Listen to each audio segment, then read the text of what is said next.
আসসালামু আলাইকুম। ইসমত মিলি আমন্ত্রণ জানাচ্ছি এনটিভির মধ্যাহ্নের খবরে। ২৪ জুলাই গণভ্যুত্থানে দেশ জুড়ে যখন বিক্ষোভের দাবানল ছড়িয়ে পড়েছে, তখন ক্ষমতা টিকিয়ে রাখতে সর্বশক্তি নিয়োগ করে তৎকালীন স্বৈরাচারী আওয়ামী লীগ সরকার। কোটা বিরোধী ছাত্র আন্দোলন রূপ নেয় শেখ হাসিনার পতনের এক দফা আন্দোলনে। ৪ আগস্ট রাতে আন্দোলনের মোড় ঘুরে যায় বৈষম্য বিরোধী ছাত্র আন্দোলনের পক্ষে আসিফ মাহমুদ সজীব ভূঁইয়ার একটি ভিডিও বার্তায়। মার্চ টু ঢাকা এগিয়ে এনে করা হয় ৫ আগস্ট। গণভ্যুত্থানের ২ বছর পর সেসব দিনের স্মৃতি কিছুটা তুলে ধরছেন নাজিবুর রহমান।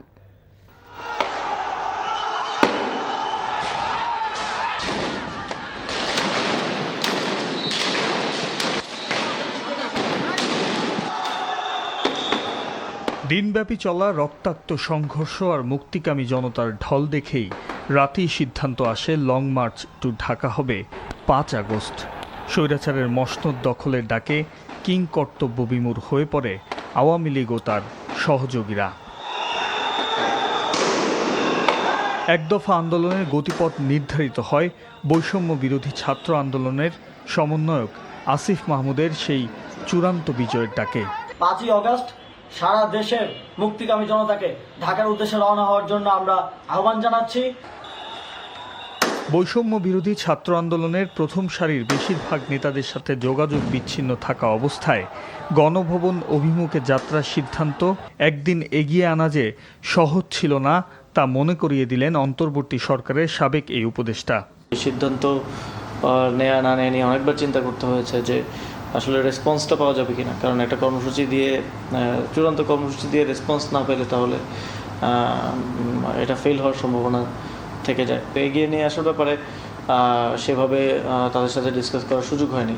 আমি বললাম যে নাহিদ ভাই, আমি তো লং মার্চ একদিন এগিয়ে নিয়ে আসছি। উনি বললেন ঠিক আছে, বাট সিদ্ধান্ত নেওয়ার আগে যোগাযোগ করার মতো সিচুয়েশন হয়নি। আর তখন তো পরিস্থিতি এরকমই ছিল যে আমরা সবার সাথে বসে বা সবার সাথে অনলাইনে মিটিং করে সিদ্ধান্ত নিতে পারছিলাম না, কারণ ওই যোগাযোগটা অতটা ইজি ছিল না। রাজনৈতিক বিশ্লেষকরা মনে করেন লং মার্চ টু ঢাকা কর্মসূচি এগিয়ে আনার সিদ্ধান্তই বিজয়ের পথ মসৃণ করেছিল। যত বেশি প্রোগ্রাম দেবে তত বেশি এটা টেম্পোটা আস্তে আস্তে আস্তে আস্তে লো থেকে হাই উচ্চতায় নিয়ে যাওয়া সম্ভব, এবং সেটাই হয়েছে আর কি। তখন এছাড়া তাদের হাতে কোনো বিকল্প ছিল না যে এই আন্দোলনের এই টেম্পোটাকে, অর্থাৎ এই টেম্পারেচারটাকে বাড়ানো, এবং বাড়াইতে হলে ক্রমাগত কর্মসূচি দিতেই হবে। এক্স্যাক্টলি তারা সেটা কি হয়েছে।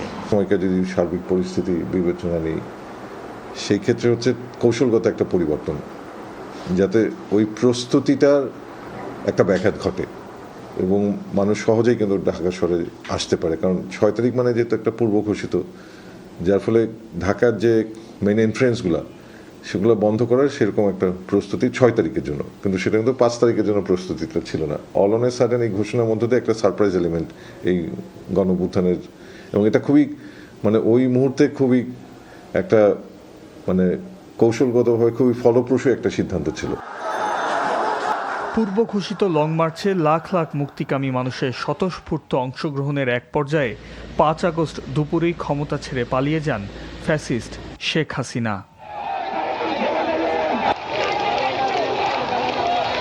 Najibur Rahman, NTV news, Dhaka. ২ দিনের সরকারি সফরে ঢাকায় অবস্থান করছেন সৌদি আরবের উপ পররাষ্ট্রমন্ত্রী ইঞ্জিনিয়ার ওয়ালিদ আল খেরাজি। রাষ্ট্রীয় অতিথি ভবন পদ্মায় পররাষ্ট্রমন্ত্রী ডক্টর খলিলুর রহমান ও স্বরাষ্ট্রমন্ত্রী সালাউদ্দিন আহমেদের সঙ্গে তার বৈঠক চলছে।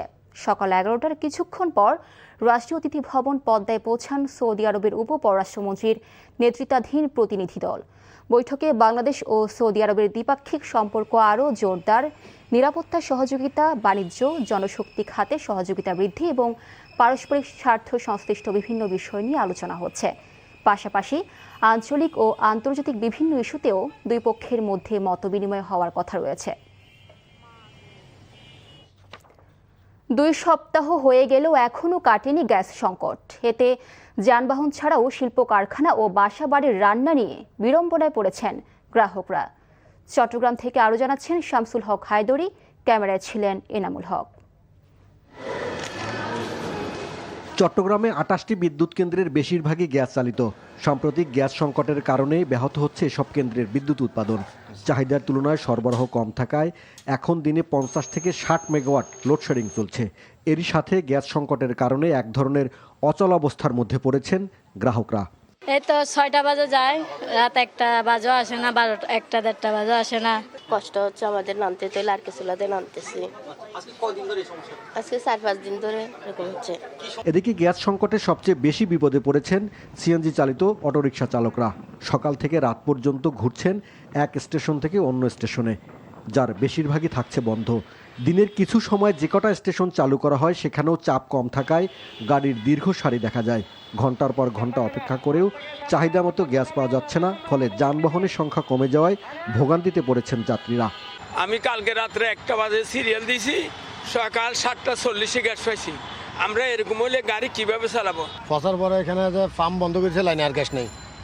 এখন পর্যন্ত বসে রয়েছি, কোন সময় আসবে নিশ্চয়তা নেই। সকাল থেকে গাড়ি একটু কম গ্যাসের কারণে। Karnaphuli gas distribution company limited জানিয়েছে, মহেশখালীর ভাসমান এলএনজি টার্মিনাল ক্ষতিগ্রস্ত হওয়ায় জাতীয় গ্রিডে গ্যাস সরবরাহ কমে গেছে। এই ধরনের সমস্যার কথা মাথায় রেখে সময়মতো বিকল্প ব্যবস্থা নেওয়ার কথা জানান ব্যবসায়ীরা। We are after the government. আমরা তো ট্রেড ইউনিয়ন, আমরা একটা ট্রেড বডি। আমরা সরকারকে বোঝানোর চেষ্টা করতেছি 4র্থ নম্বর ফ্লোটার বসানোর জন্য, এবং আমরা ভেরি কনভিন্স যে সরকার এখানে একটা নাম্বার 4 ফ্লোটার বসাবে। টার্মিনাল মেরামত করে স্বাভাবিক কার্যক্রমে ফিরলে পরিস্থিতির উন্নতি হবে বলে জানিয়েছে কর্তৃপক্ষ। NTV news desk.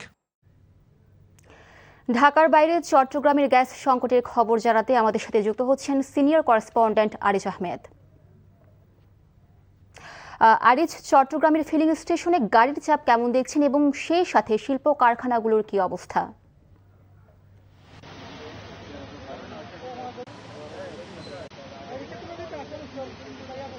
মিলি চট্টগ্রামে গ্যাস সংকটে অস্থির সময় পার করছে চট্টগ্রামবাসী, এবং সেই কারণে দুর্ভোগের মাত্রাও ছাড়িয়েছে বেশি। আপনি দেখছেন যে সড়কের বিভিন্ন যেই সিএনজি রিফুয়েলিং স্টেশনগুলো আছে সেখানে গত রাত থেকে আসলে অপেক্ষার প্রহর গুনছেন কখন আসলে তারা গ্যাস নিতে পারবেন। এই কারণে এখানে কয়েক কিলোমিটার দীর্ঘ লাইন পড়েছে। এছাড়া আপনি যদি বলেন যে গণপরিবহন যেমন সংকটে পড়েছে গ্যাস সংকটের কারণে, একইভাবে শিল্প কলকারখানার উৎপাদনও কমে গেছে। এছাড়া যে বিদ্যুৎ উৎপাদনের সাথেও গ্যাস সংকটের বড় ধরনের একটা সংকট তৈরি হয়েছে। এছাড়া বাসাবাড়িতে যেই রান্নাঘরের চুলা আসলে নিভে গেছে, এবং সেখানেও যে সাধারণ মানুষজন চট্টগ্রামের আছে তারাও বেশ দুর্ভোগে আছেন। আপনি জানেন যে চট্টগ্রামে যে প্রায় 400 মিলিয়ন ঘনফুট গ্যাসের যেই চাহিদা আছে, তার তুলনায় চট্টগ্রাম যে কর্ণফুলী গ্যাস ডিস্ট্রিবিউশন কোম্পানি আছে সেখানে 100 মিলিয়ন ঘনফুট মাত্র সরবরাহ করতে পারছে সাধারণ মানুষের জন্য, এবং এর সাথে যুক্ত আছে যে আরও যে প্রায় 90 মিলিয়ন চট্টগ্রামের যে কাফকু এবং শিকলবাহা বিদ্যুৎ কেন্দ্র, তারা দুইটি প্রতিষ্ঠানে 90 মিলিয়ন ঘনফুটের চাহিদা আর বিপরীতে পাচ্ছে। তো সব মিলিয়ে চট্টগ্রামে যে একটা বড় ধরনের সাধারণ মানুষ অতিষ্ঠ হয়ে উঠেছেন এই গ্যাস সংকটের কারণে। এছাড়া শিল্প কারখানার যে উৎপাদন কমে গেছে সেই কারণে ব্যবসায়ীরা উদ্বিগ্ন হয়ে আছেন। মিলিয়ে এই ছিল এখানকার সর্বশেষ। জানছিলাম চট্টগ্রামের গ্যাস সংকটের খবর। এদিকে রাজধানী ঢাকা সহ দেশের বিভিন্ন অঞ্চলে আবাসিক, শিল্প ও সিএনজি চালিত যানবাহনে গ্যাস সংকট অব্যাহত রয়েছে। এ সম্পর্কে আরও জানাতে রাজধানীর তেজগাঁও এলাকা থেকে সরাসরি যুক্ত হচ্ছেন senior correspondent apple Shahriar. Apple, gas সংকট নিয়ে কি খবর আছে আপনার কাছে, এবং যানবাহন চালক সাধারণ মানুষের ভোগান্তি কেমন চোখে পড়ছে?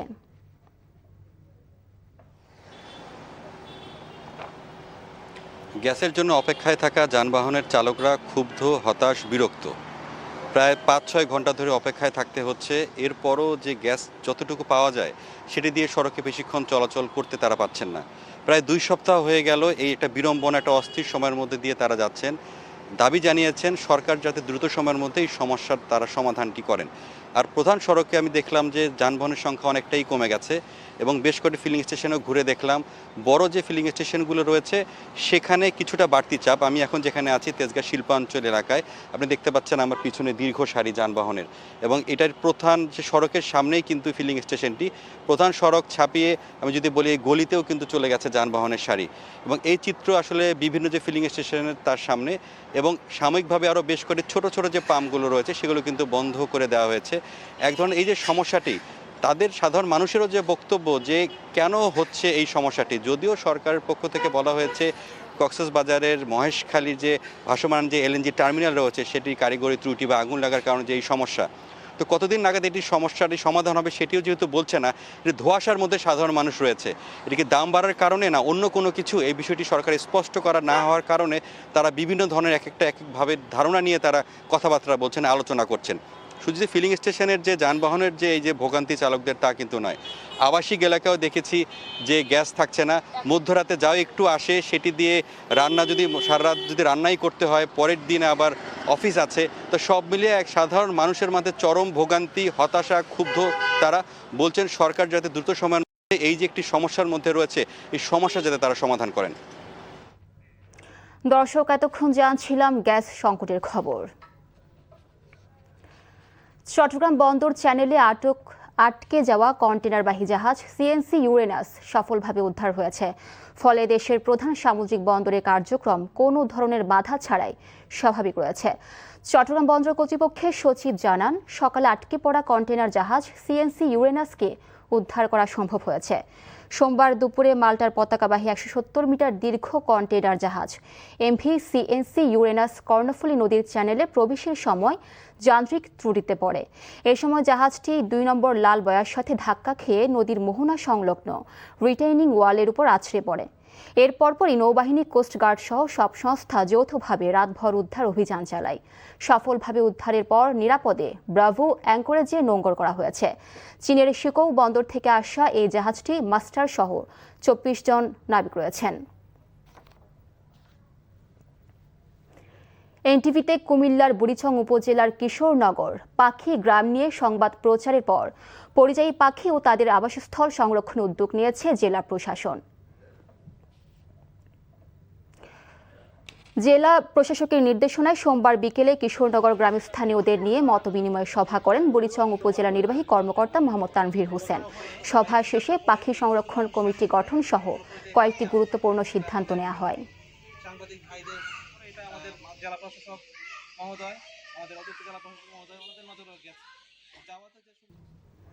এ ছিল মধ্যাহ্নের খবরে। এই খবরের ভিডিও সহ আপডেট জানতে ভিজিট করুন এনটিভি অনলাইন www.ntvbd.com। এছাড়াও এনটিভির জনপ্রিয় সব অনুষ্ঠান ও খবরের আপডেট জানতে ভিজিট করুন আমাদের ইউটিউব ও ভেরিফাইড ফেসবুক পেজে। দুইটাই দুপুরের খবর দেখার আমন্ত্রণ রইল। ধন্যবাদ সবাইকে।